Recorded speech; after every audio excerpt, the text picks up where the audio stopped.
So hello and welcome back to All Things Trentside episode 2, the brand new podcast dedicated to all things Nottingham Forest. So if you're joining us again after episode 1, then welcome back. I'm glad you enjoyed it.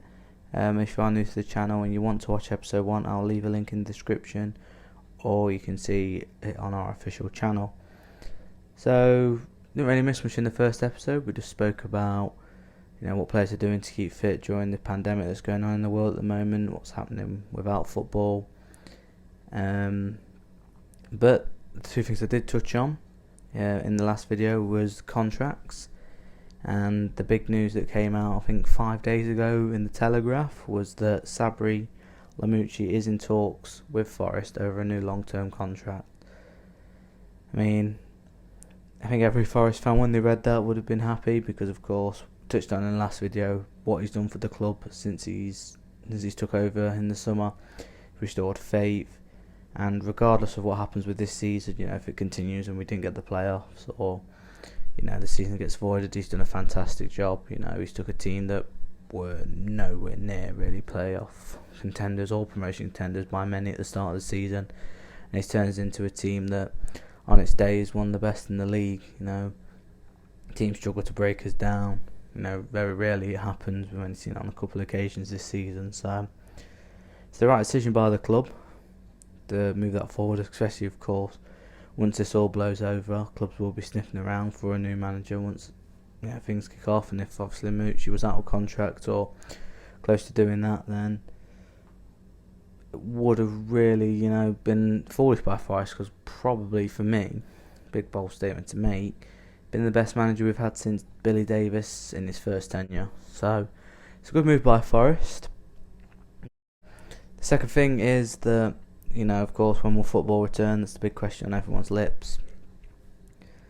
And we've had a few things that's come out. So the EFL recently in the past said they needed 56 days to complete the season, playoffs and all.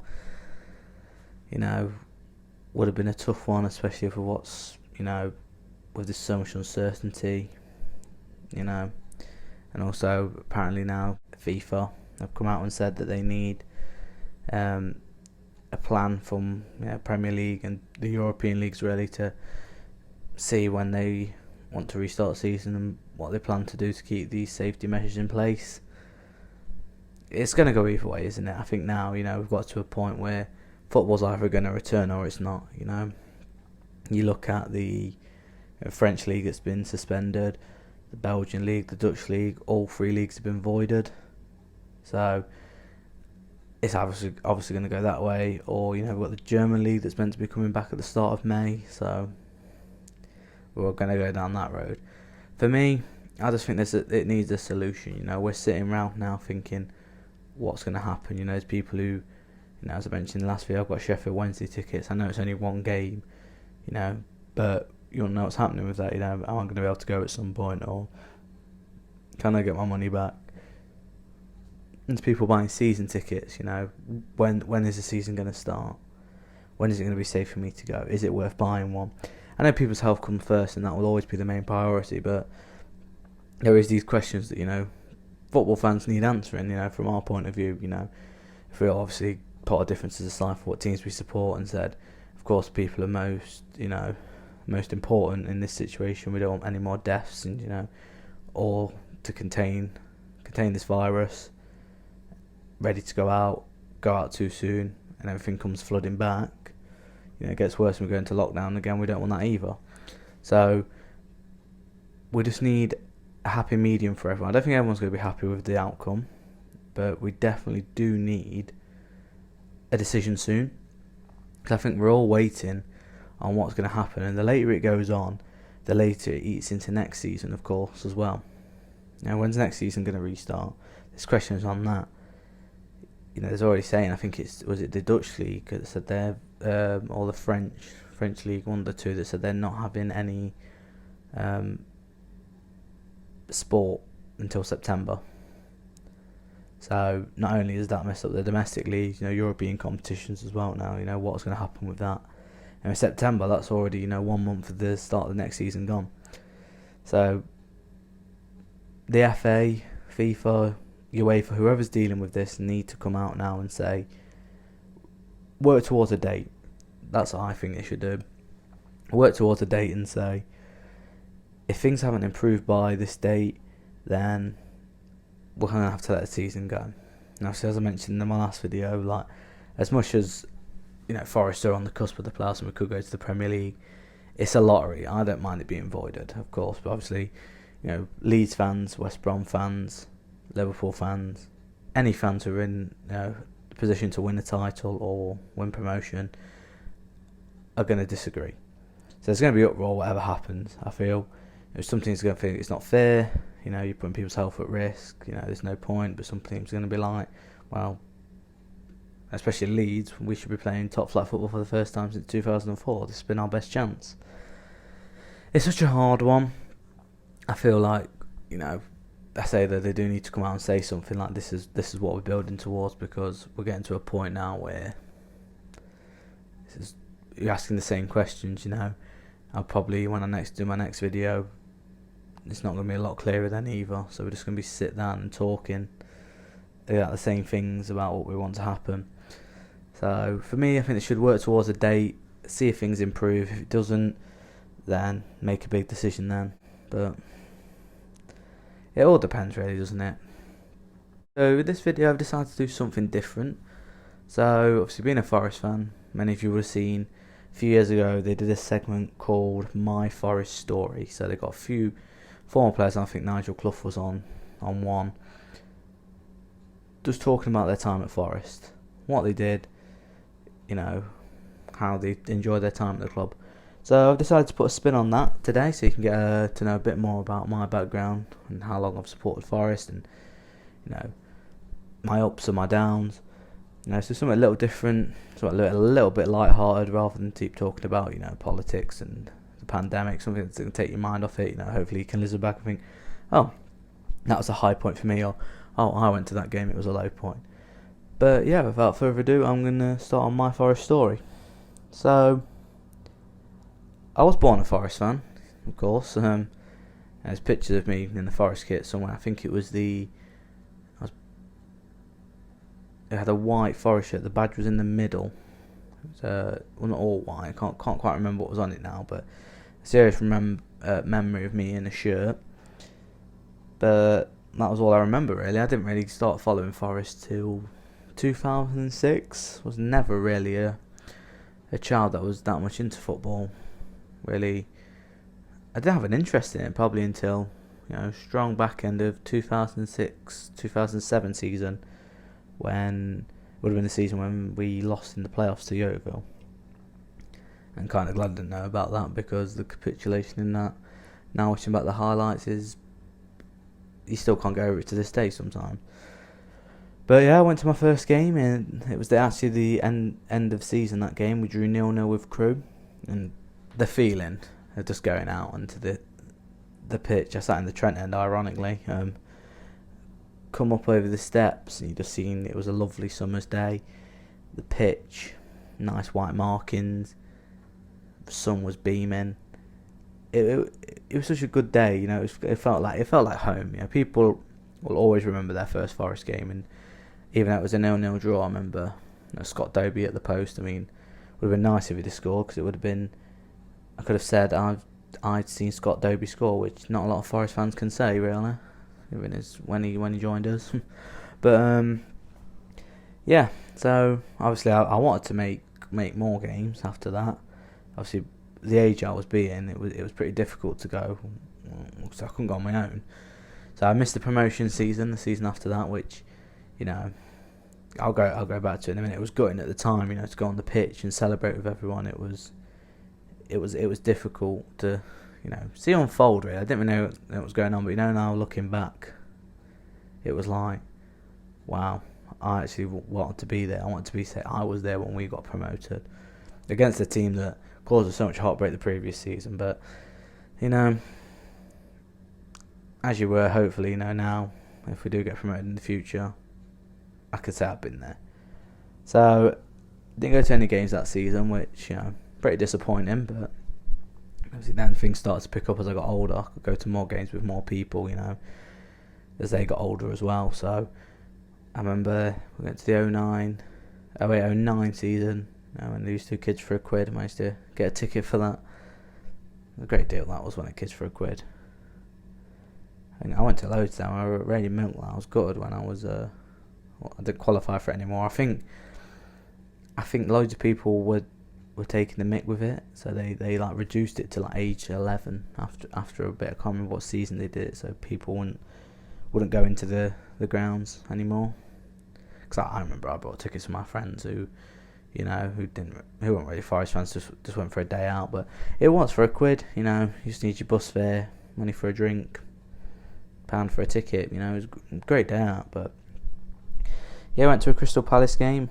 I remember at the time. At the time I didn't realise, but when you read up about stuff as you get older, is when they had Ben Watson. I remember we were booing him, and at the time I didn't realise, but it was because we was meant to sign him, but I don't know if the deal didn't go through, or he didn't want to come, or Palace rejected the bid, whatever.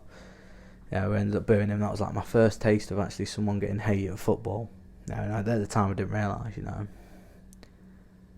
It's a shame, because now it's like you join in and you're like, it's the norm.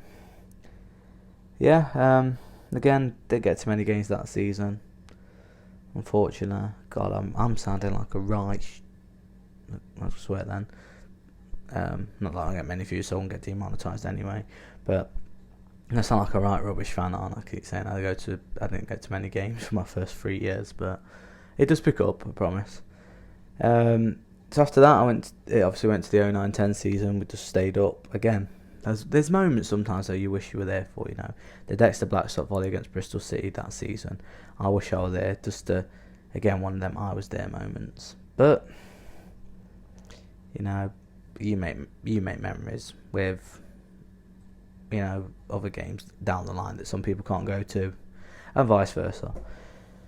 The year 09-10 was when I really started going.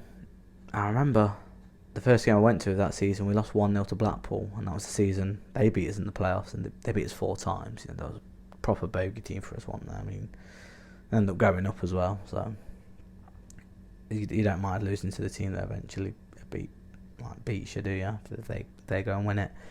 But I just thought, I might have cursed. I'd been to 3 games, I'd not seen us score, and I'd not seen us win. It wasn't a good start to life, being a Forest fan. I mean, I got used to that over the years anyway, but it wasn't a great start. But I went to a few more games. Again, I think my game after that, I went to... Don't worry, this is not going to be me listing every single Forest game I've been to, because we'll be here all day. But next game I went to after that, we played Bristol City. I think we were winning 1-0. I remember that was the first time I actually interacted with footballers. I remember I sat in the family stand and got pictures with Billy Davis. That picture's lodged away somewhere. I'd love to know where it was. Billy Davis, Luke Chambers, who was my favourite player at the time. I was gutted as well, because I got him on the back of my shirt that season. He didn't play at all. And then the next season, I did get him on the back of my shirt. And he played. He won player of the season. So, no wonder sometimes I think I'm a curse. But yeah, it was surreal, just meeting these people who you look up to, really. You try and recreate in the back garden. It was crazy meeting them. But yeah, we played Bristol City. We were winning, 89th minute. And they scored. Still not seen Forest win. I can't actually put my finger on the first game I actually saw us win. I'd have to go back and do my research there. But honestly, looking back, I just think, Jesus Christ. I was a jinx. But yeah, again, that season ended in disappointment. Missing out on the playoffs. That was probably the best team we had. It's better than this team. I'll say that 09-10 team that went unbeaten for 19 games, didn't lose away until end of January. We just didn't tail off. With probably one of the best Forest teams of recent times. But it wasn't meant to be. Again, couldn't get tickets for the playoffs. It was hard because, obviously, high demand. It was so annoying. I remember talking to two people at school and they were saying, "Oh, we got tickets," and one of them supported Arsenal and one of them supported Liverpool. I was like thinking, you don't even support Forest. So I had to watch playoff heartbreak on the TV. But that was when the tide did start turning. I got my first ever season ticket after the defeat to Blackpool. I decided I was going to get a season ticket. And actually, I was at the age where no one wanted to get a season ticket with me, so I actually got one on my own. Sweet or tragic, you make up your mind on that one. But, I want to go and watch my team.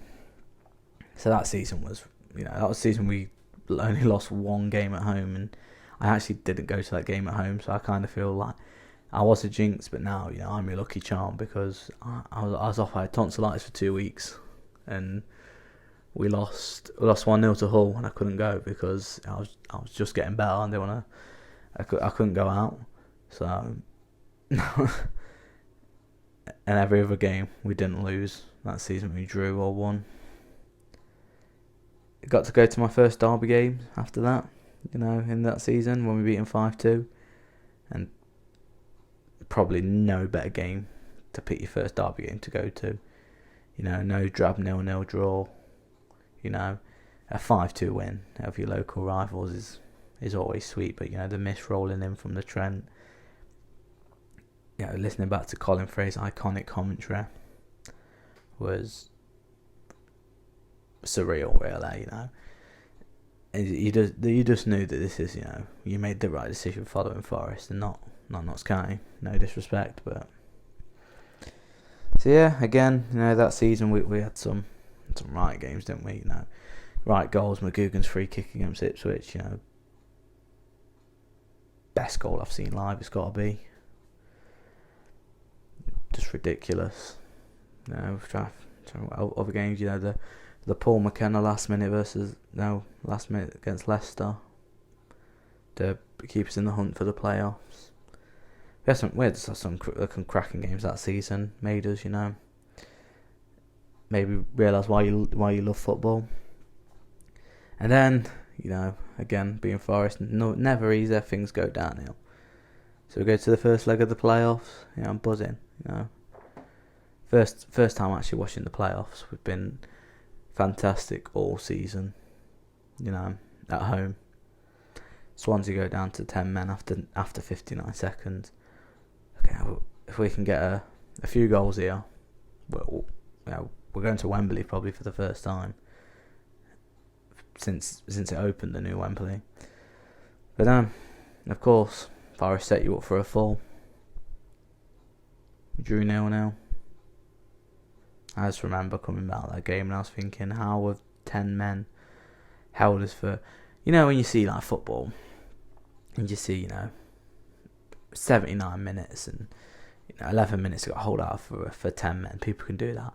But for the whole game, virtually, because obviously you've got your stoppages and stuff like that, we couldn't break down that team, and we nearly lost. I remember Lee Camp got down to Nathan Dyer's effort like late in the game, and we could have even lost. I don't know what it is with Forest and big games. Whether it just the occasion gets the better of them, especially that team, because we had such a good team. And of course, didn't get to go to the playoff semi-final at Swansea. I'm glad I didn't. Watched it on telly, and probably up there with one of the most gutting experiences I had, especially when you see David McGoldrick starting over Rob Earnshaw. He gets the bar in the first 5 minutes. I'm not going to say he should have scored. It was a bit of a hard chance, but... And then you bring Earnshaw on. We're losing 2-0. Bang. 1 goal back. Deep into stoppage time. Gets the ball again. Hits the inside of the post and it comes out. That was gutting as well, because we'd hit there. I think McGugan had smashed the bar, and someone else hit the post. I can't remember who. It was just like, this is not our day. And then 95th minute, don't need reminding some Forest fans, ball drops to our player of the season, contender Lewis McGugan, scores screamer after screamer. He slips. If that doesn't sum Forest up, I don't know what does.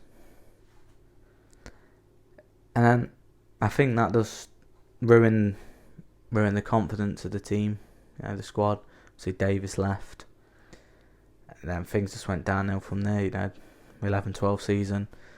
McLaren comes in. That window we had was awful. No disrespect to their signings, but Ishmael Miller, George Boateng, Matt Derbyshire, Jonathan Greenham. You name them 4 Forest signings. Excuse me. How many of them have had a great career at Forest? None of them. So that was McLaren's downfall. We lost Morgan back end of that season to Leicester, of all people. I know the club was in financial ruin, but the death of Nigel Doughter, it was a difficult season for Forest. On and off the pitch.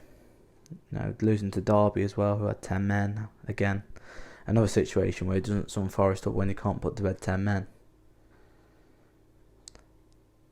But that season was difficult for me because it was the first time I'd really tasted that feeling of we were rubbish. Because obviously the first few seasons I didn't really I paid attention to Forest, don't get me wrong, but I didn't really get the gist of it. But life goes on. McLaren got left. Cottrell come in, steadied the ship, stayed up. That's what you needed. And of course, we needed new owners. And for all the bad for Was did, someone would have bought the club. Forest are a massive club. I'm not even just saying that because I support them. I'd say if I supported any team, Forest are a big club with tradition and history, so someone would have bought them in the end. But it just so happened to be it was Fawaz Al-Hassari who bought us. And that was when again people started to believe. We brought in some good additions that summer. Manager was a bit of a weird one. People raised eyebrows at that. Who do we bring in? Really, O'Driscoll was the top of the list after Cottrell left. So it was a weird one, but he brought in some good players. Billy Sharp I still love Billy Sharp to this day.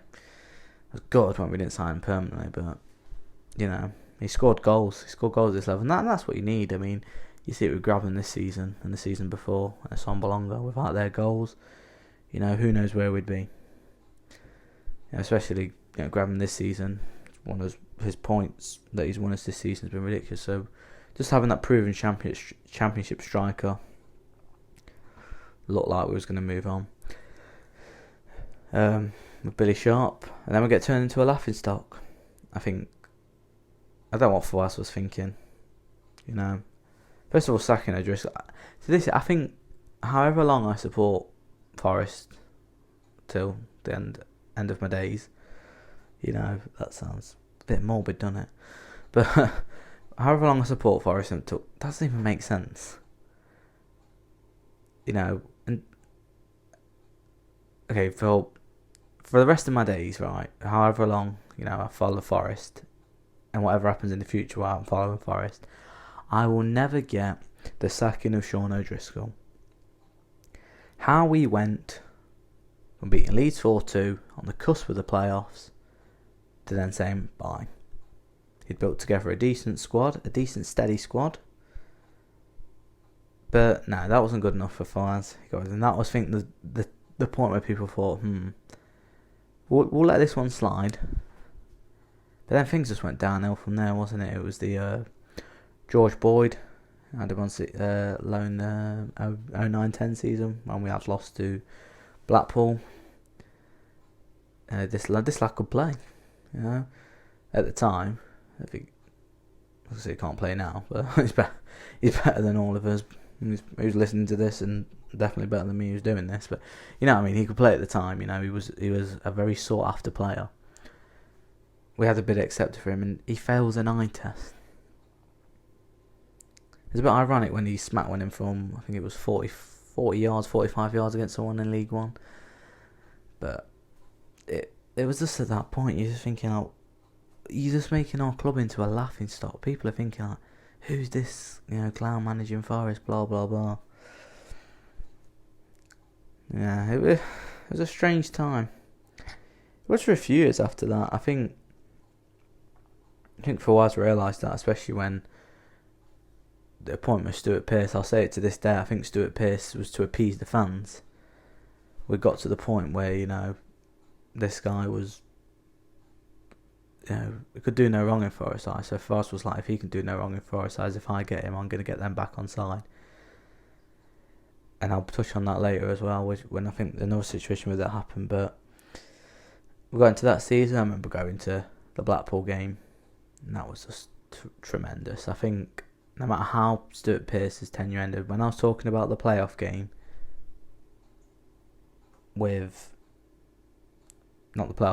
the automatic promotion game with Yeovil that we missed, Stuart Pearce's home game when we were walking out the tunnel has to be an I was there moment. You can watch it on YouTube if you didn't get to go, whatever. Just to be in there, just to hear the massive roar he got was spine tingling, really. Again, though, unfortunately, it didn't work out. That's all. But he'd not done really relatively any success in the jobs he'd had. And he put David James up front. I love Stuart Pearce, and everything he did for Forest. When I watch him back now, his passion for the club still shows. But it wasn't management material at that point. He'd not had a job for a while. So again, it was a wrong decision by Fawaz. And the revolving door of managers continued. Again, people were thinking, bloody hell, Forrester, I don't know how many managers it was at this point. They always bring up the stats when I'm watching Sky Sports, which they love to rub in, but it was another manager did not finish the season. But Stuart Pearce did find some gems. We brought in Hassan Bolonga, who ultimately proved our saviour that season. We stayed up. Now Antonio, who we sold for 15 times more than we bought him for, 16 times. So it wasn't all doom and gloom. But again, the Fawaz was when Darlow and Lascelles sold to Newcastle behind Pearce's back. Things weren't getting right. Things were starting to get toxic at that point with Forest, with the owners. We still two of our prized assets for 7 million together. I mean, Darlow now is not worth that, but Lascelles is easily, if he moves clubs, but if the Newcastle takeover, if or when it does go through, and they do buy the plethora of talent that they're being linked with, and Jamal Lascelles and then is surplus to requirements, he could definitely go for 10 million and up. And if Forest had kept him, he probably got a bit more, just for Lascelles. But it's another thing that Fawaz did that will be remembered for all the wrong reasons. And it gets me on to really near the present day was the takeover. It's probably the one shining light at the season where we thought we was going to get Gary Rowett in. I mean, ironically now, at the time, we'd have took your left arm for Gary Rowett and an American owner. I mean, I don't think you'd take that now. But at the time, no more Fawaz, this American guy. He's got it in place, got a manager, ready to go. But no, the 11th hour, Fawaz decides, I'm not having this. I remember going to Birmingham away, and there was a song. It was like, I'm not going to sing it because I'm awful at singing, but it was just the anger from the fans. Just get out of our club, Fawaz. We don't want you here. We wanted this new owner. We wanted a new owner who could bring fresh optimism. But in the end, we did get that, with Marianakis. And takes us really to the present day. The bloke who has restored faith. He's brought Sabri in. He's backed managers. He's not been afraid to put cash into the club. Little work being done, the dugouts, the stadium being painted. Just the little things that, mean a lot to some people. If you watch the Sunderland Till I Die documentary on Netflix, they replaced all their old red seats that had gone to white back to red, and it looked so much nicer. Just the little things like that brought the community together. They enjoyed. The only one downside I would have had about that, I have about Marinakis, I mentioned it earlier, was when Stuart Pearce was appointed by Fawaz. I think Marinakis did the same with O'Neill. He wanted to appease the fans because we had a good manager. I'm not saying Pearce, I can't remember who Pearce replaced now off the top of my head because there's been that many managers. Oh, who was it now?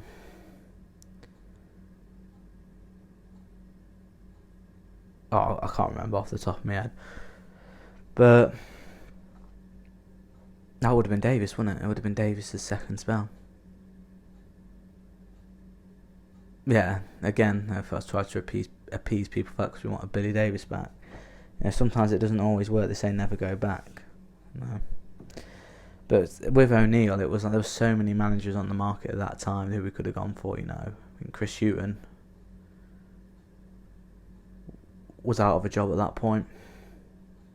No, he wasn't. Sorry, that was when Martin O'Neill was sacked. There was someone who was. I remember touching on the subject to my cousin about who I normally go to games with, about who we support Forest with. Who we support Forest with. My cousin who I go to the games with, who was talking about who should take over. There was a name, I can't remember who, and he was really good. He had a promotion on his CV, let's say that, but we jumped the gun. Oh yeah, it was Jukanovic. I mean, I know he did turn us down, but yeah, also, did he turn us down again? Yeah, there's so many stories that come out in the papers that you don't know whether to believe or not. But yeah, I think he just tried to appease the fans because Crank was a good manager. He wasn't. If he just turned more draws into wins, would have been in a position where probably would have done what he did with Middlesbrough. But again, it doesn't work out. But sometimes you have to go with the rough to get the smooth, or something along them lines. Without saying, if we didn't go for all that, we wouldn't have Sabri in today's squad now. Though I enjoy it. No, it's never dull being a Forest fan, I can tell you that. And hopefully times now, when I hopefully listen back to this in 2, 3, 4 years time, even longer, I'm thinking this journey has only got better. But yeah, that was a brief. I'll say brief. Again, it's been another 30-minute video, just over on my Forest story. So yeah, I was just telling you how my thoughts and feelings went throughout the duration of that time. I won't mention signings. I'll probably do that in a later video because we'll be here all night. But yeah, it's never easy being a Forest fan, but I wouldn't have it any other way. But yeah, guys, so that was my Forest story. I hope you did manage to stay for all of it. I mean, I know it really informative because I can't tell you any stories or anecdotes like other players could when you watch obviously the official Forest ones. But it was just something different, and hopefully if you did enjoy it, just give us a like, share and subscribe, and put in the comment section your Forest story, your earliest memories, what it's been like however many years you've supported them. But as I say, I will get more regular with the upload, so hopefully when you're listening to this it will make more sense. You're not thinking Lamouche's been offered a new contract, but this happened, he's already signed it, and I'm now watching this 3 months down the line. No, there will be more regular updates, I can promise that. But yeah, if you did enjoy the video, say give us a like. The social media for our page will be in the description down below, so give us a follow on that. But yeah, hopefully this took your mind off what's going on in the world at the moment, and hopefully we'll be seeing the mighty Reds on the pitch sooner rather than later. But stay safe, Reds, and I'll speak to you soon.